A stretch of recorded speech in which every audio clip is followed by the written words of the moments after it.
they give Vladimir Zelensky a standing ovation at a speech through a joint session in Congress tonight, Gerald, includes another $40 billion in aid to Ukraine. That's on top of the $60 billion already. $100 billion in aid to Ukraine. Much of it cash that will never be accounted for.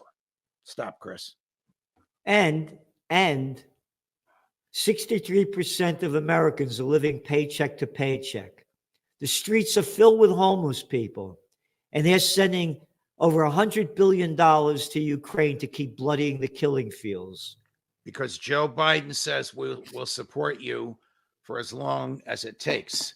That has caused our friends, Colonel Doug McGregor and Scott Ritter, to wonder if this is going to become another Vietnam. I mean, what happens when the Secretary of State and the Secretary of Defense, Chris is getting a little rambunctious here, my dog. That's all right. We bring him on the show. He wants to see you through the camera. Bring him on the show. Wants to see your image. Chris, come on up. Worry that Joe Biden decides it's time to send the 40,000 American troops that are right at the Polish-Ukraine border east across that border, along with 90,000 Polish troops. Can the president do that on his own? Sadly, under the law, he can for 90 days, totally on his own.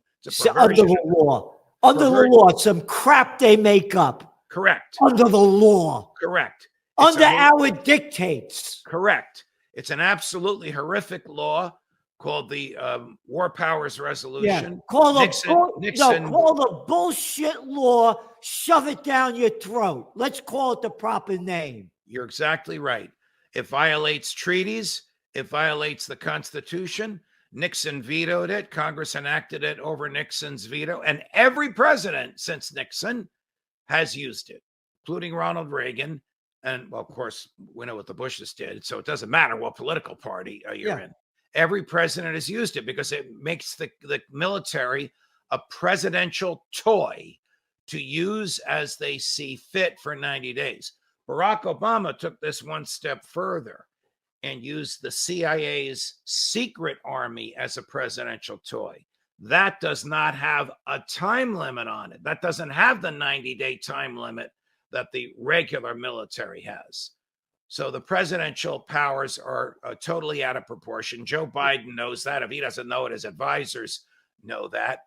And McGregor and Ritter are saying, you know, when things really get bad, get ready for the 101st Airborne to be parachuting into Kyiv. They'll parachute into Kyiv under the pretext of defending Zelensky, but they're really there to kill Russians and to make World War III, which, as the great Gerald Celente has said, has already started, to make it obvious to the whole world that it has started.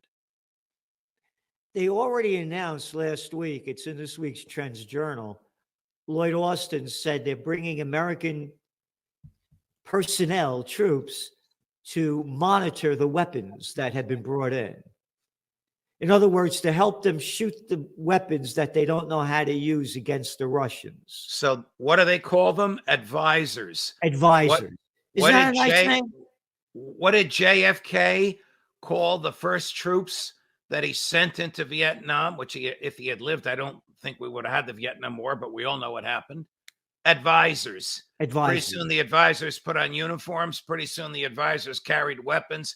Pretty soon the advisors shot at people. Pretty soon there were 500,000 American advisors. McGregor and Ritter, you and I and the people listening to us now fear that that's what will happen. It's happened in Ukraine. It's happened. We're at war. This is mission creep. You mentioned about Vietnam. Same thing.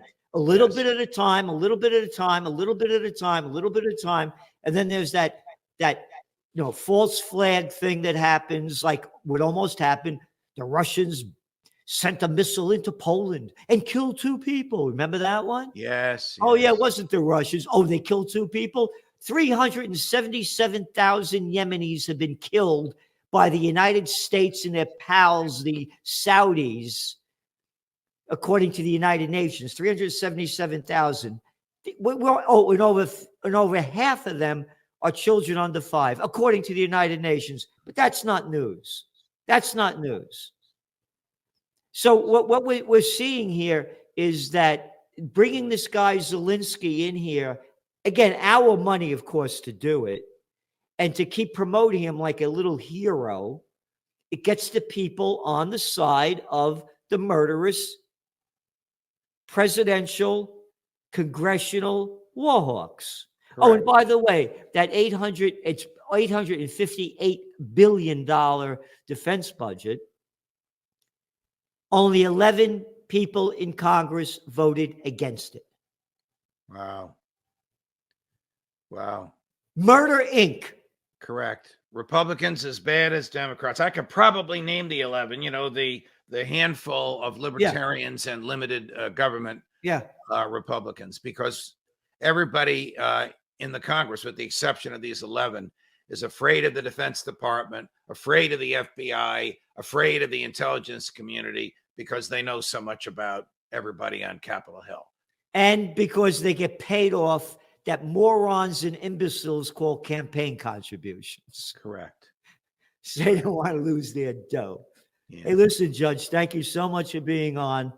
And let's have a very Merry Christmas and a happy holiday, everyone. And do all you can to help us fight for life, liberty, and the pursuit of happiness that's been stolen away from us. And during this Christmas season, this holiday season, do something positive to help those in need. And of course, also consider donating to occupypeace.com, because that's what we're doing. If we don't unite for peace, we're going to die in war, because it's already started. And there's going to be that false flag event where people are going to march off to war, believe it, and we're all going to be annihilated in a nuclear war, because these are satanic, demonic, evil people that are running and ruining our lives. You look at it the way you want. That's the way I see it. Gerald, God bless you. Merry Christmas to you. Merry Christmas.